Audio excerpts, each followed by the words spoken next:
Hello YouTube, it's just Paul again. Alright, the reason for the purpose of this video is to show you how to remove metal faceplates.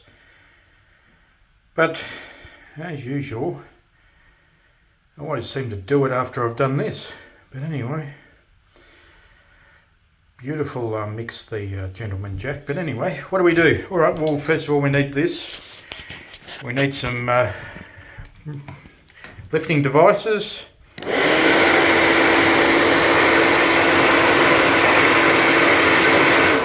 Takes around about 5 minutes, and what we do is we go in from the back, and the factory always leaves an overhang, and you slowly pry or push. You don't push too hard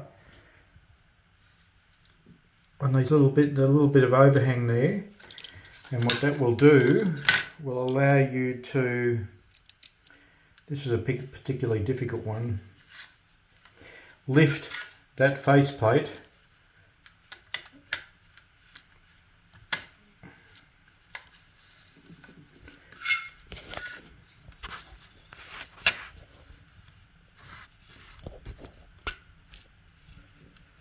and eventually remove it.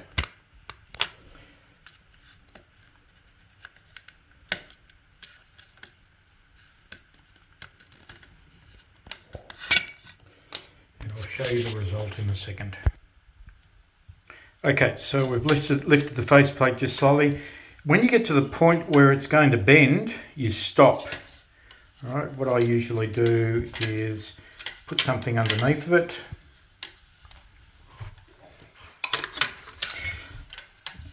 Like a pen. There we go.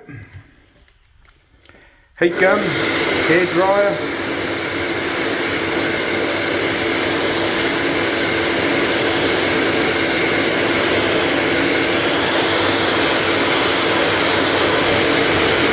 In through the side.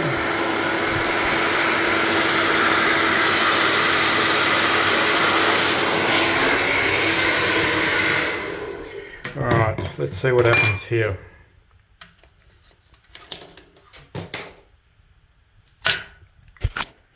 Alright, we're getting very, very close. Hang on a minute. Alright, there we go. It's removed. Now, I try to stay away from using the hairdryer or the heat gun, mainly because of that being plastic. But in this instance I had it soaking for over a week, and normally they just fall off, but this one really was persistent.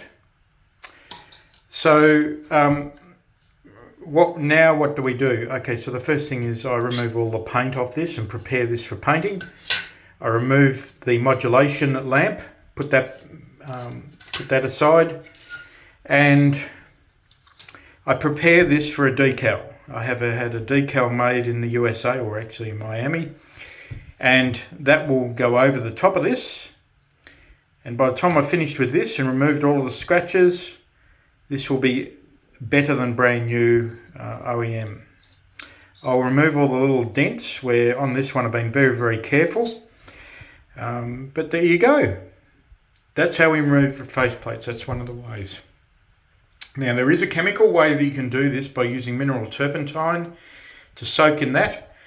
But as you can see, this is the factory rubberized glue. It responds very quickly to a heat source, but you've got to spread the heat source over the top of the faceplate. So the goal is to heat the aluminium, not the plastic. All right, hope you enjoyed that. Thank you very much. This is Paul, part Paul. Cheers, guys.